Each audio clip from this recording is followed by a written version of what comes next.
చెల్లెలు ఆ ఎస్పీ శాంతి సంప్రదింపులు జరపడానికి వెళ్లబోతోంది. వాళ్ళు ఒకటయ్యే అవకాశం ఉంది. అందుకు మీలో కొందరు పోలీసుల్లో వేషాలు వేసుకుని, కొందరు ఆత్మాహుతి దళంలో వేషాలు వేసుకుని దాడులు జరిపి తప్పించుకురావాలి.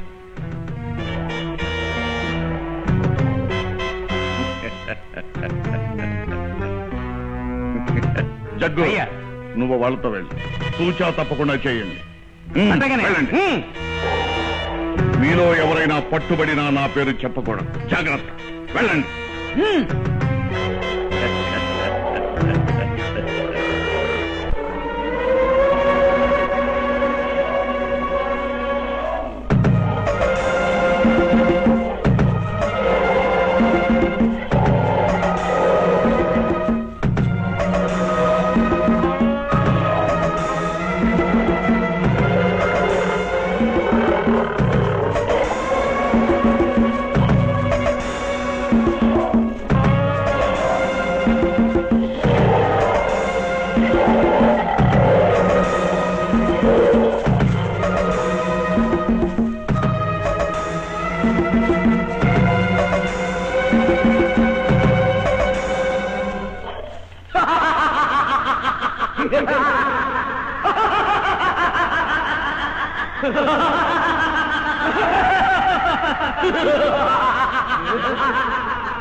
సార్, బ్రహ్మనాయుడు మనుషులు జ్యోతిమని చంపేశారు సార్.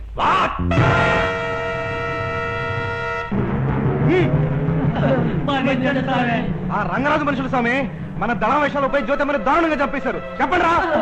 మన్నించండి స్వామి, జ్యోతిమని చంపబోతే ఆ రంగరాజు మమ్మల్ని చంపేస్తానన్నాడు స్వామి.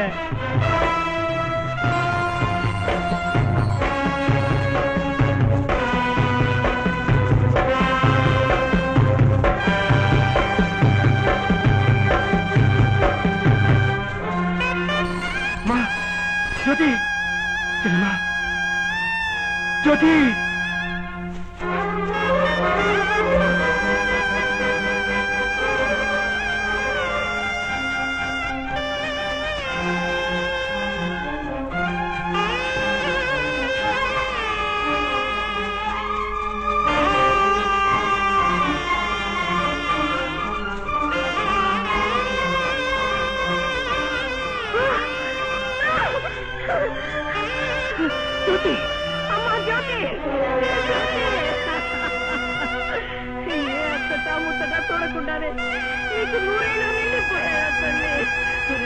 చూడరా, నీ పిల్లల్ని చూడరా, ఆ దుర్మార్గులు ఎంత ఘోరంగా చంపేశారు.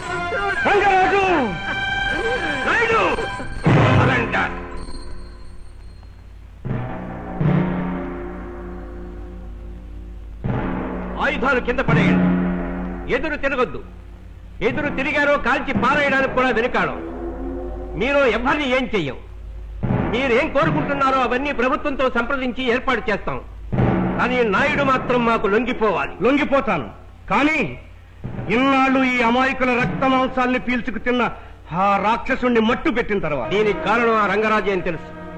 రంగరాజును విడిచిపెట్టే ప్రసక్తే లేదు. అతన్ని మేము కస్టడీలోకి తీసుకుంటాం. చట్టం అతన్ని శిక్షిస్తుంది. ఉన్నవాడికి చట్టమే రక్షణ కల్పిస్తుంది. చట్టం ఉన్నది నేరస్తుల్ని శిక్షించడానికి. నేరస్తుల్ని శిక్షించే చట్టంలో తప్పించుకోవడానికి సెక్షన్లు కూడా ఉన్నాయి.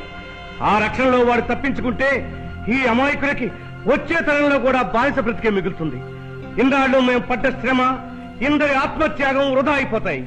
వీళ్ళ స్వేచ్ఛా జీవనం ఆ దుర్మార్గుడి అంతంతో ఆరంభం కావాలి.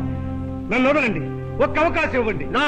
ప్లీజ్ నాకు ఒక అవకాశం ఇవ్వండి. వీలేదు. ప్లీజ్ నాకు ఒక అవకాశం ఇవ్వండి. ఇస్తారా లేదా?